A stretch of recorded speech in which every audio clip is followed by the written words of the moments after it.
Okay, let's jump into things. Where we at? 10th of September, 10:30 or 10:32 to be sort of precise with it all. Just got things sort of opening up a little bit here at the moment. Again, probably 11 o'clock, 11:30 is when we're going to start to see a little bit more sort of volume sort of come into the market. Look, I'll start off with DXY, just because we are seeing a sort of a bit of a somewhat of a continuation of that move that we saw from Friday night. If we put this onto a lower time frame, this is what I was looking at through yesterday's session. We had this little sort of consolidation area through here. I said, look, basically either one of the two things here, we've got to break out and sort of come back down to the orange line arrows kind of give it away. But a break above this little area took us out past a sort of three-pronged thing, past this horizontal, past this falling resistance, and out of this kind of little consolidation area. Consolidation area really also governed by the tops of this sort of previous sort of support resistance area. And as you can see, as it broke, it kind of just really ran with it. Did sort of come back up and find a little bit of resistance sort of through the second half of yesterday's session, mainly through US. But we are sort of seeing it open up this morning and continue to push a little bit higher. So we're coming into a bit of a sort of a congestion area that we saw previously. I mean, this is going, I mean, it feels a while ago, but just going back to Wednesday last week. So look, it is making a little bit of a recovery at the moment. We're seeing a couple of sort of crosses, particularly Aussie, sort of reflect this as well, sort of coming back down into those sort of into those buy zones that we've had planned out. So look, it's nothing that's really sort of, oh my God, shocking. Why is this happening kind of thing. As we saw from Friday's data from NFP and then also the speaker afterwards, the conversation we know is about the sort of the 25 base point, 50 base point, and pretty much what the market was looking for of this kind of initial moves down and these kind of things and positioning, like sort of selling off, it coming into this sort of data event, was the idea that we were going to get shocking NFP data. Shocking NFP data would have been more conducive of a 50 basis point cut moving forward. And the data wasn't too bad. Like, look, it wasn't spectacular, but it wasn't sort of the super, hit the panic button kind of stage stuff. And from that, like, we saw a little bit of an up and a down, and like as you can see through this period here, the reaction initially was down because look, it is a weak number. The economy is in a bit of strife, but it wasn't as weak as kind of the market was almost expecting. And they were sort of thinking, okay, this is going to come in super weak. Let's position ourselves, and it's going to put in the 50 base point camp, and we're going to end up down here. That obviously didn't happen, and so you saw people readjust their positions a little bit accordingly. We had the Fed speaker again. He sort of threw water on the sort of 50%, 50 basis point sort of cut idea. And so I think the market is really sort of coming around to settle more on a 25 base point. And at the moment, despite sort of cuts coming, as we know, you've got to look at sort of things in context. And context at the moment means 50 basis point will drive the US dollar down, 25 point will drive US dollar up. So it's not sort of like cuts are coming, so guaranteed everything's down. It's again, you just have to look at sort of how the market's positioning itself, and it's positioning itself for a cut. Yes, we know that. And if you look at where we're at, this is because we're positioning for a cut. The reason that it's not down even further is because the market, as I said, was expecting a 50 basis point bit of support. I'll start that again. Was expecting data to support a 50 basis point cut. That didn't come. So 50 base point would leave you down here. 25 base point leaves you back up here. So it's not really as bit of a shocker that we're seeing a little bit of sort of the sort of dollar bearishness sort of come off this, because at the moment it's looking like it's in the camp of not actually being as bad as maybe predicted. So look, this move up here, not really sort of anything too shocking. I mean, you can look at these little technicals through here, and yes, you can come up through it all. You could, at a glance, if you ignored these little wicks down here, if these wicks down here didn't happen and buyers had pushed it right up to this level over here, you would have something along the lines, if I can find these things quickly, of a high or low, like this. And this would be something to sort of take note of. Look, it still is, but the fact that it really came down and kissed this area down here, to me, sort of says more that this is the kind of area we're in. We got CPI coming tomorrow for the US. That's going to be the next data point, and that is really going to sort of give us a bit more direction, a bit more idea of what happened. But at the moment, certainly, like, this is the level to sort of look out for. We got pretty much a whisker away from that price target coming up to the top side here and bang, pull back down again. If you go through this area, well, again, these things still come into play. These upper sort of areas where we've seen sellers happy to sort of knock it down from previously. We've also, when you're coming into this part, got this falling resistance as something to contend with as well, which it obviously hasn't sort of overshot a little bit the downside of this channel here. This was like a sort of a free-for-all, and now it's sort of just obviously consolidating down the side here. So look, either direction at the moment I could see as a somewhat justified move. I do think that the upside on US dollar will be limited because, as we say, sort of like, cuts are coming. And although, okay, it may not be as drastic as people may, or the market may have been expecting and pushing US dollar under 100, it is still coming. That is still going to weigh on it.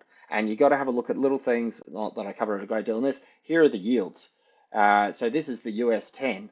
I mean, if you look at this, this is not dollar bullish. Yields is what drives the market, or drives that sort of, that sort of partly what drives the market and that with it all, but you can sort of see it as a representation. And if you look at that, you're not thinking, wow, here we go, dollar bullish.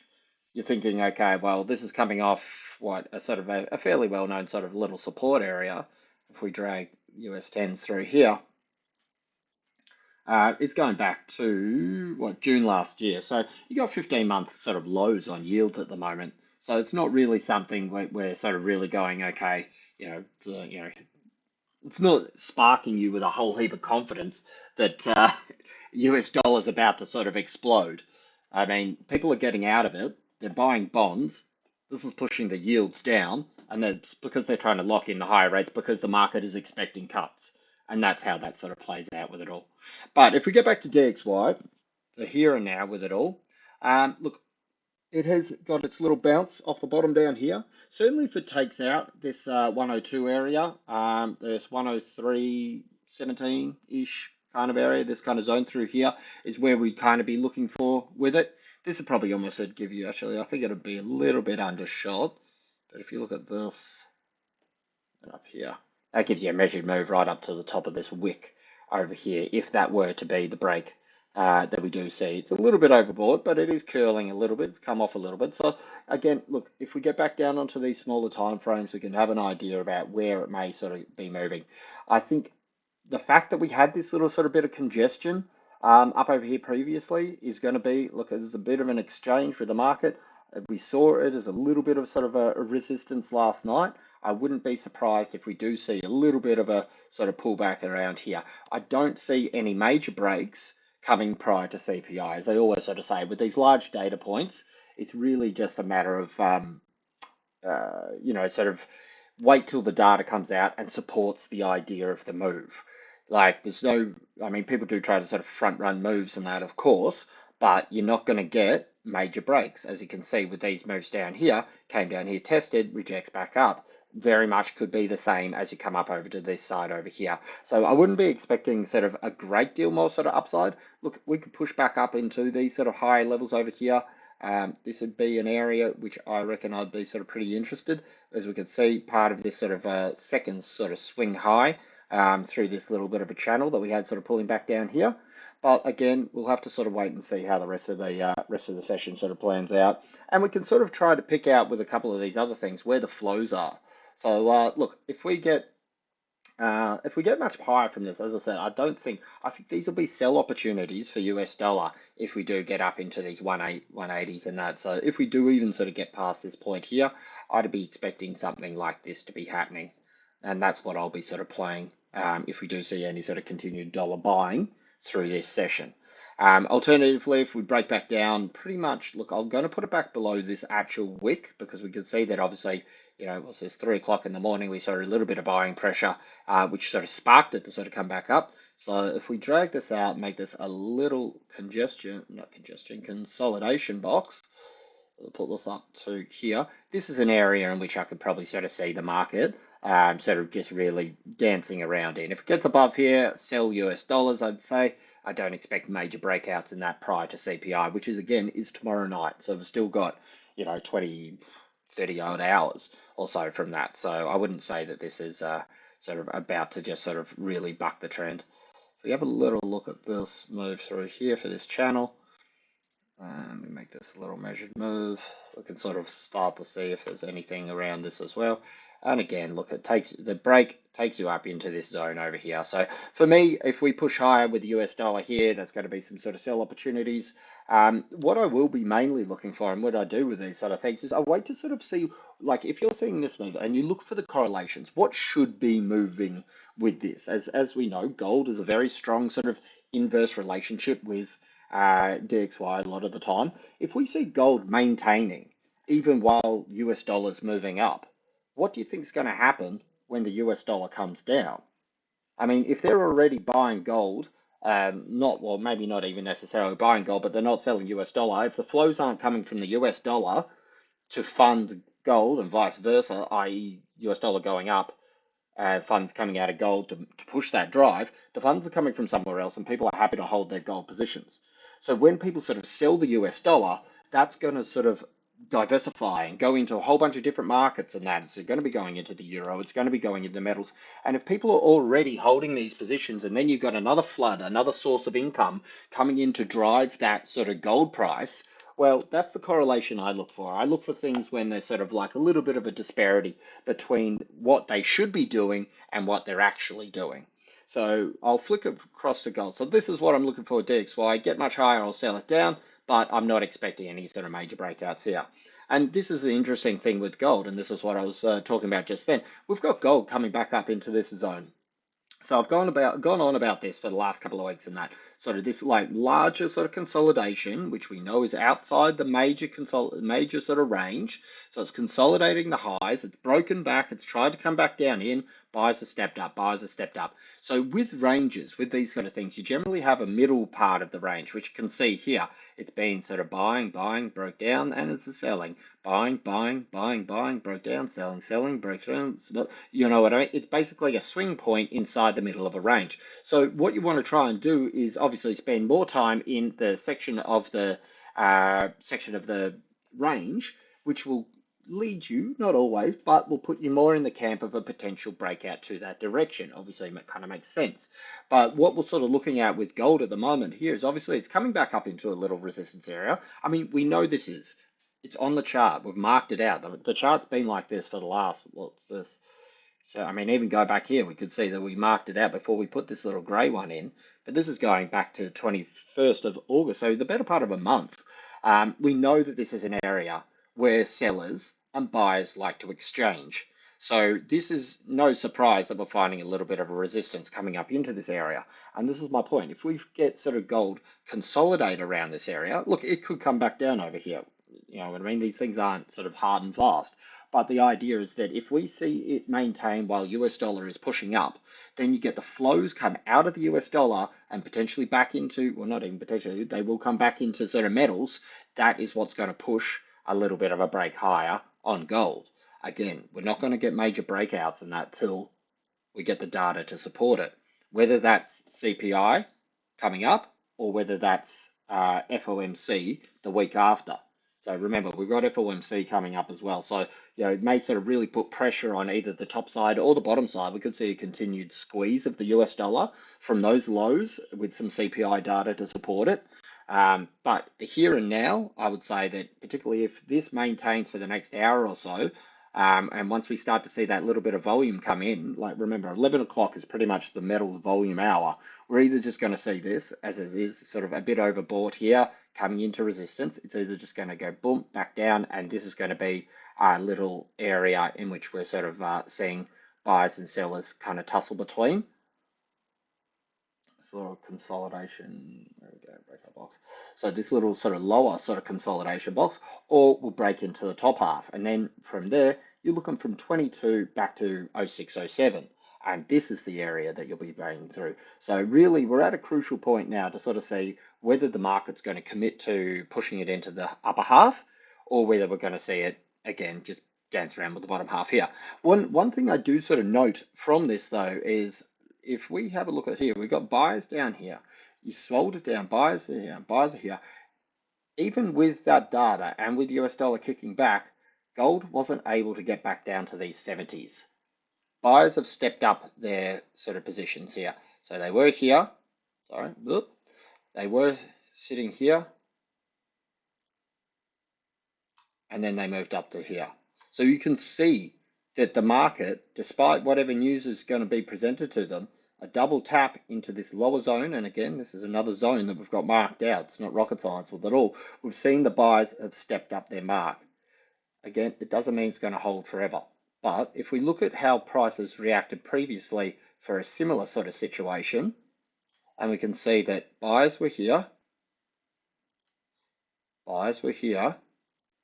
and then buyers stepped up. So through here. They were here, they stepped up. And what happened when they stepped up? Well, we saw the pressure move and continue up to the top side. So it's just something to sort of be wary of, that particularly if you're trying to get short on this, the buyers are certainly sort of putting pressure to push things a little bit higher. So for the short here and now, above, say, 2509, to sort of say that, okay, we'll probably start to look with this sort of top area over here. If it does reject from this little area here, then we're looking back again between the 90s, look, really mid 80s to 2505, this sort of 20 buck range in that. As I said, I do expect the US dollar to sort of sell off a little bit later through this session. And so with that, I am probably looking more sort of like, top side here. I'm sort of reluctant to sell gold. I've shorted gold a number of times. I caught this last move down through here. If you do get back up through here, because as I said, we're not going to see major breakouts, in my opinion, before CPI, I reckon this could be your sort of sell options. 20s have been a pretty solid sell area for gold previously, but for the time being, I think I don't want to sort of do this and then have it fly up another sort of 20 bucks or 15 bucks and that, and just sort of be caught out in that position there. So wait to sort of see what happens around this 205 area, whether we sort of break back down, or whether it has enough to sort of push through. The 4 hour is looking a little bit healthier than that 1 hour, as you can see with the RSI moving through here. All right, so flip across Aussie, back into that, boom, and price targets hit. So look, this is the plan. If you sort of follow what I've been doing, this is the area that I've been looking to get long. I caught a couple of longs through yesterday, did okay. I caught a couple more last night through once we got into our buy zone here. I had a nice little sort of order sitting at 41, which hasn't filled, as you can see just down over here. So look, it's just a matter of whether they decide to sort of get back above 66.75-ish. That's the kind of zone here. We are putting a couple of little low highs here. So look, if US dollar squeezes, you may see a bit of a push down, and then we look at where else we sort of would be looking to get buys happening. We should be down in this little area over here. But for the time being, that's price target hit. If you look at these things, I've been calling this price target here from above 68. So this is 140 points or something coming back down over here. So actually, I'm talking 140, that's 170 points, which for Aussie is a decent sort of move. But you got to remember as well, we are at, so we'll get this out of here for now, we're at the 38% retracement. So, this is still considered a healthy bullish momentum pullback area. So it doesn't mean it's going to hold, but we have seen, as you can see, RSI is now completed, pushed down into oversold area. Actually, no, I think this was daily I was looking on, but yes. So as you can see, it's pushed down, it's in its oversold area. Let it sit here, let it settle for a little bit, and see what happens. To really sort of see it move back up, you want to take out yesterday's high, which is obviously the weekly wick high. The fact that this daily candle albeit sort of a small bearishy close was actually bearish, means that there's probably still a little bit of sort of selling to be done down in this zone down here. So, it's not exactly necessarily just going to go bang straight up like this, but this large double sort of, it's called a spinning top sort of wick, sort of candle down here, is a little bit of indecision. Doesn't mean that it can't. Indecision, yes, let's sell more. Bang, and put in another chunky day like this. That's certainly something that's a plausible sort of move for Aussie here. But as I said, 66.40, that was a major breakout area that we saw on the way moving up. It's holding, and this is our price target to sort of get down here. I shorted the majority of this move down here. I did get out of my longs on Friday, and I started to add, got out of my shorts on Friday. I started to sort of build a little bit of a sort of a long position to sort of see if we can get this kind of move back through like this. Because I mean, look, that's the plan, and that's the way that you do this. You got to make a plan, you got to pick your levels, and try and sort of maximize how close you get to those points. And this is why we plan it out day after day. It's why I plan it out on the weeks to get a little bit of an idea of about where we may sort of see these sort of flows sort of moving forward. So look, that's the bigger picture with Aussie. In the short here and now, you can see that it has tapped into that sort of target buy zone thing. We are seeing buyers sort of push it back up here. Really, you want to, in the short term, these are your levels you want to get above. So let's make these some zones. That's a zone here. So above 73 and then above 90. Which really sort of, you can then sort of say, look, you got 67 as a round number. That'll be a nice one to get above. But at the moment, this is what you're looking for. If this, where are we at? It is 6 minutes left on the hourly candle. If this manages to hold above 51, depending on what happens, because as I said, we get a little bit of volume come in on the hour. If metals sell off, that could push Aussie for a breakdown here. And certainly if you go underneath 43, you'll see probably a little bit of a move back down to these sort of 2030s area. Should it sort of manage to hold this area, then again, you probably look at some sort of rejection. As you can see, a number of times last night, it managed to bounce off up here, found some selling and push down again. So, what you'll sort of start to see, and this goes another sort of thing, if you can see this as a little range, you can see that through the middle here, you're getting that little back and forth area, and tried to hold it on the way back down and failed. So this is where we're kind of looking for. If these ones kind of maybe line up, they line up pretty well. That gives you a little bit of a sort of a short-term breakout line. But really, if you get above 70, then I'd expect a little bit of a quick move up to 90. So really, for the lower risk part of this trade, you'd want to be sort of trying to sort of capture this area through here. I'd say that's your more low risk kind of thing. Like, you can buy it down here, and obviously, you got this extra sort of point gain sort of coming up through here. But certainly at the moment, this is being sold into. So, it stands to reason that, we could be coming down to the 30s, particularly if we take out that 43 wick that we've just seen put in place. Okay, copper sort of flew back to life yesterday. What a punch up. Look at this, bang to the buy zone, and we're back up here again. And again, this is what we're seeing. We're seeing that selling in this zone every single time. I mean, look at this. If we go, within whatever, I don't even know what that would have been, like a couple of points or something. For something that can move 1,000 points in a session, that's a pretty close sort of hit with it all. So look, buy zone's certainly been holding up in that. This is pretty much the range as per the little lines here. Come back down, bang, back up. And that's what we've seen happen. So I caught a couple of longs again through this area over here. I'd like to see it back up above, really sort of say 4195 in that to come out of this falling resistance past this sort of horizontal area. But even once you're up here, remember, you still got a lot of sort of churn and back and forth through this area here. So I still be looking for major breaks above 430. So a little way to go with it all. But again, we've got a lot of data coming up this week and next week. So these could be the things that sort of drive these breakouts, should they appear.